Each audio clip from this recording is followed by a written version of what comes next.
Even though I was starving, I would not let it pass my lips. My men ate their fill and sealed their fates. They wrapped the hides around the moraines of the meat. They loaded it aboard the ships. We unfurled a sail and lifted the oars. As the island dipped beneath the horizon, I shivered and looked around me. Suddenly the ship was in a shadow.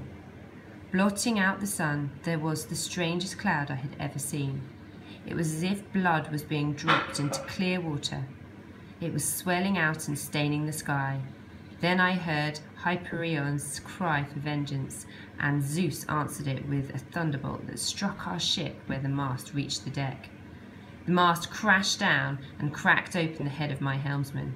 The whole ship bucked.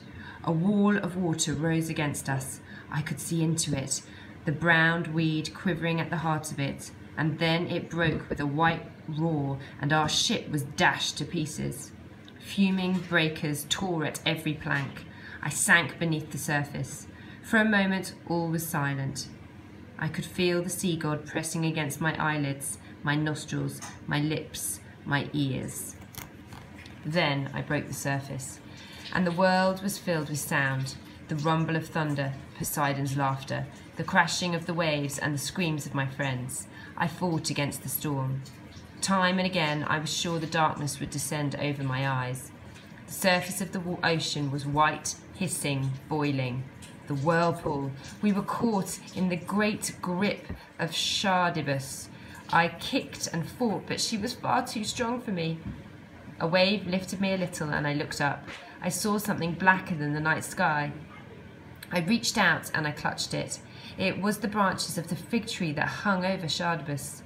As I hung from the tree, I watched, shivering and moaning, as she dragged my men down, down, down, until they were just black specks. She spat out their corpses, and they bobbed lifeless in the brine. With a cry, I let go of the branch. Taking advantage of the few moments between the suck and spout of the whirlpool, I hit the water near a piece of the ship and grabbed it. I fought and kicked. I prayed to the immortals on Mount Olympus that I would pass out of these straits before the drag of the whirlpool began again. Surely some god or goddess was smiling on me. Somehow I made my way out of those straits before the whirlpool began to suck me down again. For many days and nights I clung to that piece of wood. More dead than alive, I was found on the shore of an island by a nymph. Her name was Calypso. She carried me to her cave, where she nursed me back to health. As she nursed me, she fell in love with me. She offered me immortal life if only I would stay with her. But as I lay there, unable to move, I knew that all I wanted from the rest of my life was a simple human thing. I wanted to live, grow old, and die with the woman I loved, my wife Penelope, and so I refused Calypso's offer. She kept me on that island for 7 years. Every day she tried to persuade me. For 7 years I walked the shore of the island, staring out across the restless waves, longing for my homeland. For 7 years I pondered all my moments of bravery and honour and arrogance and folly. 7 years to wonder that I had put my trust in the kindness of a witch and the vision of a blind man. I had become nobody, and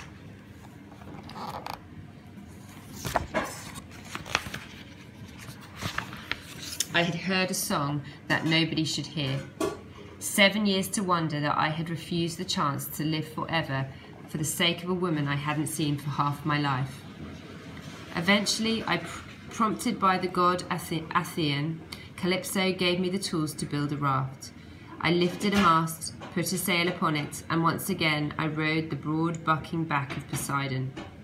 By chance he saw me and raised a terrible storm, and my raft was destroyed.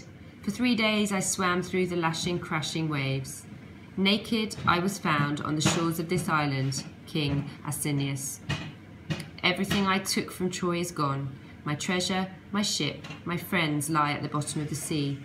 All I have left now is my name, and a longing as sharp as pain to see the land that gave me life.